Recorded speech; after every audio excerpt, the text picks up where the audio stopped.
What if I told you that you have never made a single decision consciously? Every choice you have ever made, what to say, what to buy, who to trust, your brain decided it before you even became aware of it. And today I am going to explain exactly how that happens using real neuroscience. Stay with me until the end, because once you understand this, you will never think about free will the same way again. Every day you make thousands of decisions. Some are small, like what to eat for breakfast. Some are big, like what career to choose or who to believe. It feels like you are in control. But neuroscience shows something surprising. Your brain starts making decisions seconds before you feel like you made them. So the real question is this: if your brain decides first, what exactly is consciousness doing? To understand this, we need to go back to a famous experiment that shocked scientists. In the 1980s, researchers asked people to do something very simple. They were told to move their finger whenever they felt like it. There was no countdown, no instruction on when to move. Just pure free choice. At the same time, their brain activity was being recorded. The result was unexpected. The brain showed clear signs of decision-making almost half a second before the person reported feeling the intention to move. In other words, the brain had already decided before the person was aware of the decision. This experiment was repeated many times, in many different ways, and every time the result was the same. The brain acts first, awareness comes later. This forces us to rethink something we take for granted. We believe that our conscious mind is in charge, but the evidence suggests something very different. Your brain is like a control center working quietly in the background.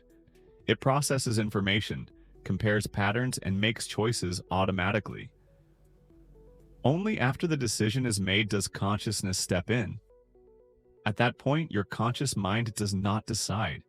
It explains. It creates a story that makes the decision feel intentional. This is why decisions feel like they came from you. Even though the process started earlier, your conscious mind is not the decision maker. It is the narrator. Now, this might sound disturbing at first, but this system exists for a very good reason. Conscious thinking is slow. If your brain waited for conscious awareness before acting, you would not survive. When a car suddenly honks, you jump before you think. When something flies toward your face, you blink instantly. These reactions happen too fast for conscious thought. Your brain evolved to act first and explain later. Consciousness is simply too slow for real-time survival decisions. So if consciousness does not make decisions, why does it exist at all? The answer is important. Consciousness is not designed for instant choices. It is designed for reflection. It helps you understand what happened. It helps you learn from past actions. It allows you to imagine future possibilities. It builds your sense of identity. Your brain acts, your mind understands. That understanding then influences how your brain behaves in the future. Not immediately, but gradually. You can see this process clearly in everyday life. Have you ever said something and immediately thought, "Why did I say that?" That is not just a figure of speech. Your brain spoke first. Your conscious mind arrived a moment later.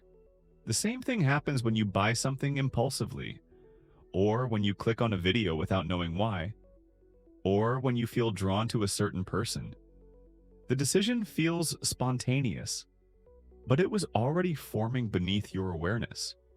Your brain was analyzing past experiences, emotions, and patterns faster than you could notice. This leads to an uncomfortable question. Do we actually have free will? The answer is more subtle than a simple yes or no.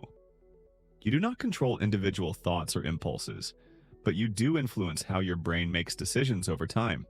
Your habits matter, your environment matters, your sleep, stress, and routines all matter.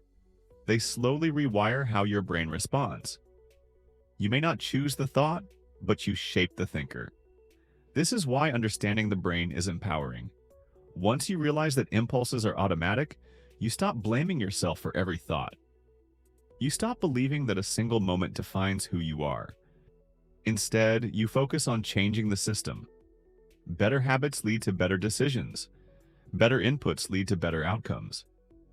Change the environment, and the brain adapts naturally. This requires less willpower than trying to fight your thoughts directly.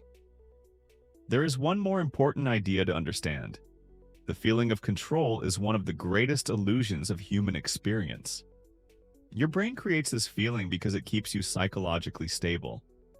If you did not feel like the author of your actions, life would feel chaotic. So the brain tells a story. It says, "I did this," even when the decision was already made. Not to deceive you, but to protect you. Understanding this does not take control away from you. It gives you a smarter kind of control. You stop fighting your brain and start working with it.